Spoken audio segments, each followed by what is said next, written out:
Buenas a todos, Eurofans. Sean bienvenidos a una nueva entrevista en este canal de YouTube de Eurorelinchu. Soy Amar Betancor y hoy tenemos delante, esta sí es grande, tenemos a una de las candidatas de esa preselección competitiva llamada Pesma Za Evroviziju en Serbia. Viene por su revancha, fue medalla de bronce en 2022. Zorja Paji. Zorja, hello, how are you?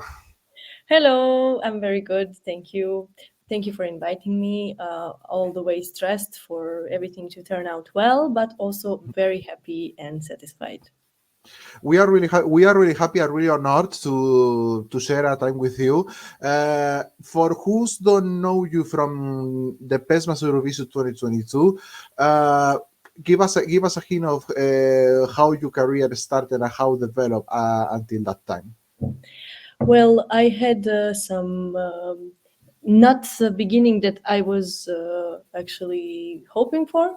I didn't hope for anything. I applied for a competition in Serbia and didn't expect anything out of it, but I got so much attention that I had to continue with being famous and being a singer.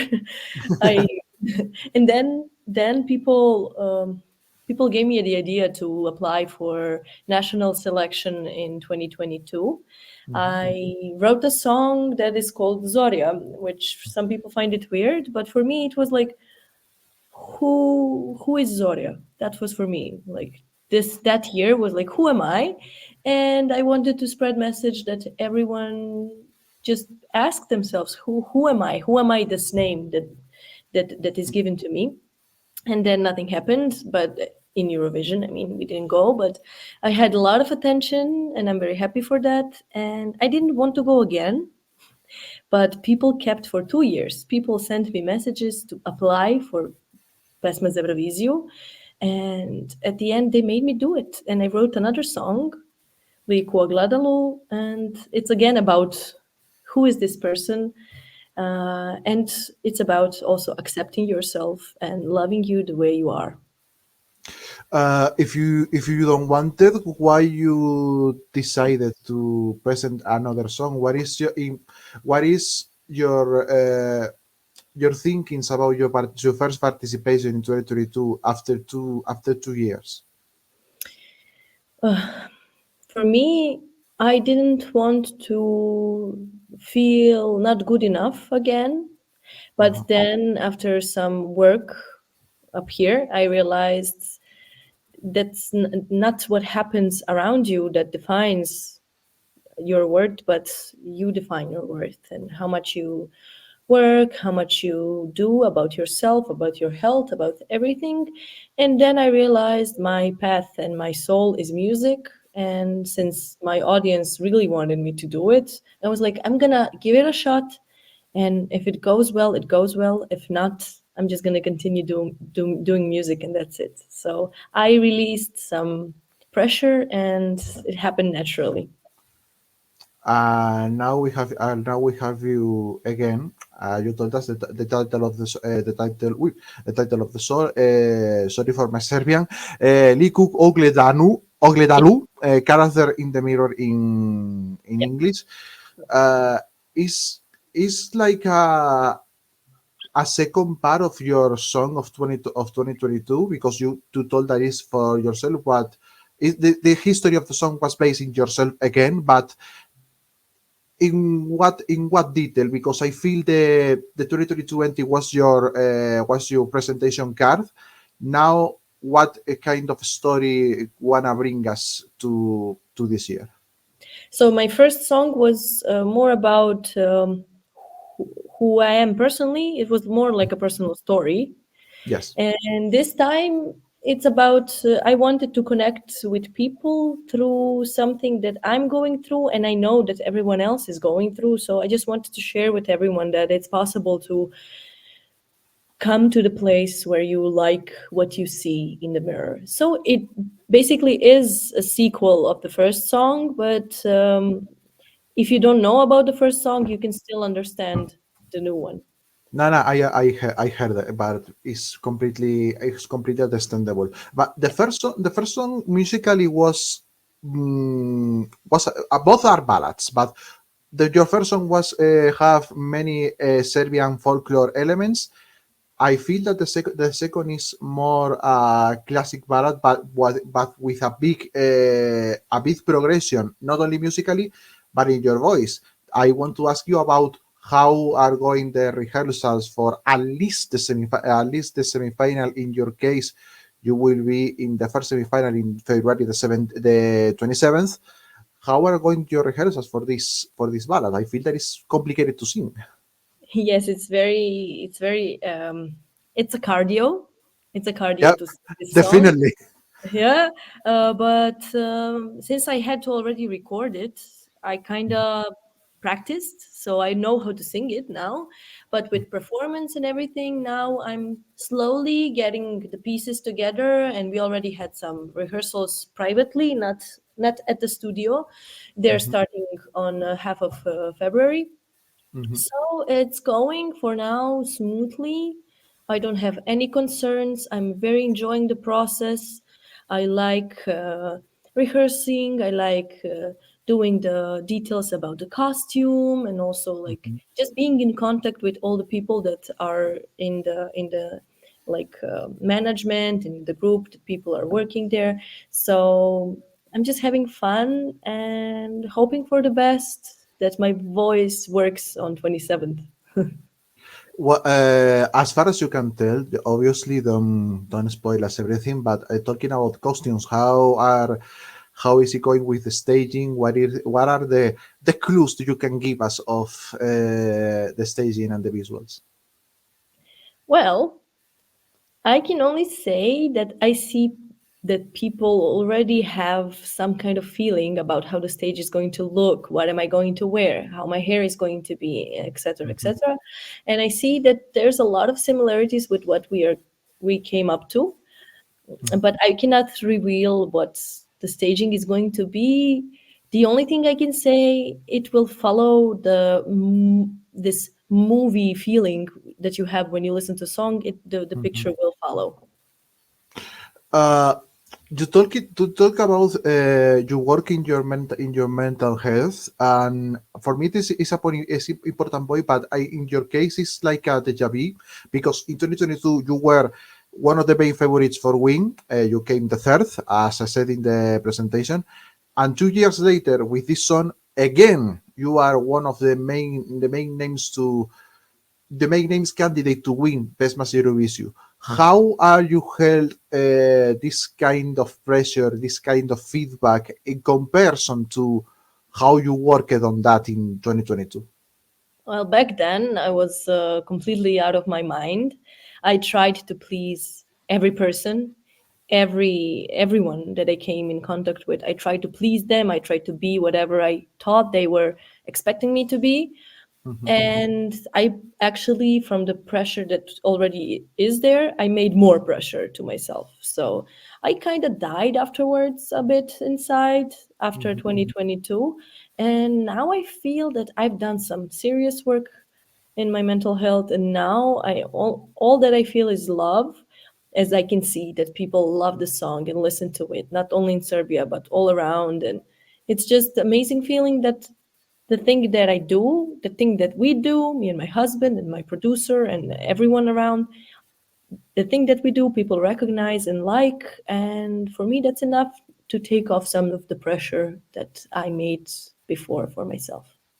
and you're focusing just in your project. I feel that you are focusing more in yourself and in your project, and not and trying to avoid criticism, I guess.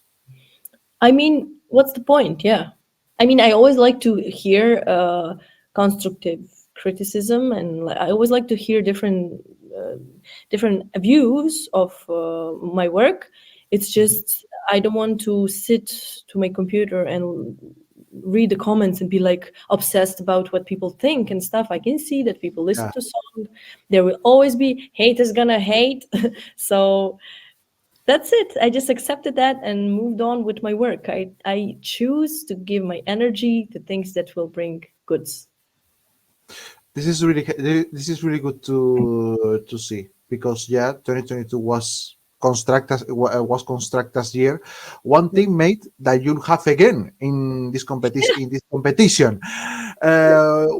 Talking about your mates, what are your, if you can hear everything, of course it's 28 songs, I guess that you can have a time to listen everything about Pesma Za Evroviziju, but of the songs that you can hear, what are your favorite ones?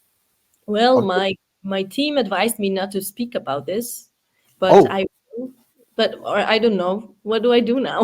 No, it's okay. I just I can see from the favorites. I also like the songs from all the favorites. Mhm, But I can say that my favorite, I will say that my favorite is definitely Ramonda Teodora. It hits right in the feels. mhm. I'm like, Ramonda is right there. So that's Another another songwriting with the heart and soul as yourself, I guess. That's yeah, why it's your favorite. probably yeah. I get it totally. As far as I can, I heard the songs little by little, but Yeah. that one is definitely one of that. Um,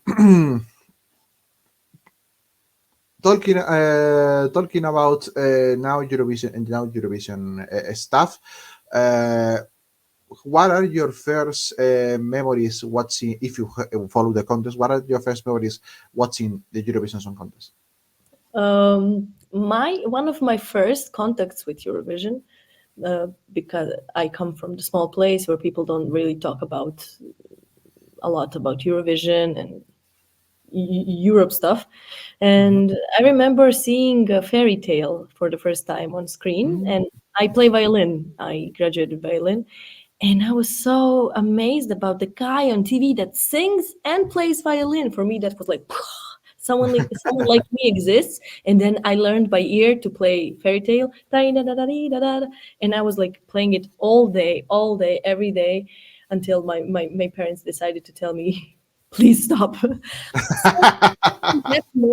from that moment, I continued following Eurovision, and of course, Ruslana, and also every year I'm always like, oh, Eurovision is now. Let's see what's going on. Also, Molitva, when we won, that was like the best feeling. Yeah. We won, and not only we won, the song is so beautiful. And for me back then, it was unsingable. Now I can sing it, so I'm like, wow, what a beautiful music. Also, Željko Joksimović with Lane Moje, of Mhm. course, Loreen, Arcade. I'm like always so inspired by this. That's actually why I like Eurovision. You get to see people expressing not only who they are inside, but they bring their whole like this feeling with unity of their country. And like, I like to say it's Olympics for music, for Yes. songs, for singing or something like that. I'm curious now why you felt in that time that Moliva was unsingable for you. I was so young, I didn't even know that I could actually sing. Ah, It was fair enough. 2000, it was 2007, so I was like 11 years old. Did Yeah. I count it right? I get Mathematics is not my strong side. I'm sorry. fair point. No, fair point. Fair point. I had the same age, I guess. 11. Yes, 11 years. 11 years. We are in Are the you same. 1996? I'm from 1996, February 1996. Yes. So I can understand that. Wow, the voice of Bollywood singers is is really special. That was amazing. Uh, last but not least, besides all that cool happens in this week in the week of the Pesma Za Evroviziju, what are the main plans for Zorja in this 2024? Well, my main plans is to make as much as music as possible. I already have some songs waiting, Mm-hmm. so I'm working on some more. So whatever happens, there's gonna be more music, and I'm gonna try to build, because I don't have it already. Trying to build my sound. Mm-hmm. That's the goal. So let's see Because what happens. because we know you are good in ballads, but you want to experiment with another genres, I guess. Yes, exactly. I did some rock, and people really liked me in rock, but Oh. let's see. I like to change. The problem is I'm good at several genres, and now I'm like, where do I go? What do I do? I'm probably gonna try everything and see. Let's see. But it's a good thing. It's a good thing. Not. It's a good thing to be in a one genre. But I think that is good. It's a good thing too that if you have your own personal voice and your own touch, you can adapt it for every genre if you want. Yes, exactly. That's the problem. I A mean, problem? Why? I'm joking. I'm joking. It's the problem about deciding. So I'm Mhm. gonna just go with my feelings and be like, oh, I feel this music now. I'm just gonna do it and see what happens. I do it because I love it and it's who I am. And there's some people that also love it and care about it. For me, that's enough to go forward. And we will see you go forward, of course, in this Pesma Za Evroviziju 2024, in your at least in your semifinals in February the 27th. Zorja, it's been an honor. It's been a pleasure to have this chat with you.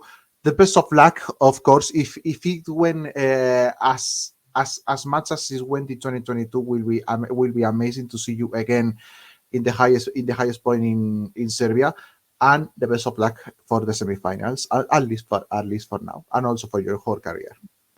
Thank you very much. Thank you for having me. It was pleasure and hope to see you soon. So, I will close this interview in Spanish. Muchísimas gracias a Zorja por estar con nosotros, una de las candidatas a ganar el Pesma Za Evroviziju 2024 en Serbia. Si les ha gustado la entrevista, pues denle al botón de suscribirse, no les cuesta a nadie, por supuesto, al botón de like para no perderse ninguno de nuestros vídeos, y por supuesto síganos en redes sociales, somos Eurorelinchu en Twitter, Instagram, Threads y TikTok. Recuerden que nos pueden seguir todos los martes a las 9 de la noche en directo. He sido Mar Betancor, nos vemos en la siguiente. Gracias, adiós. Gracias. Bat bi iru lau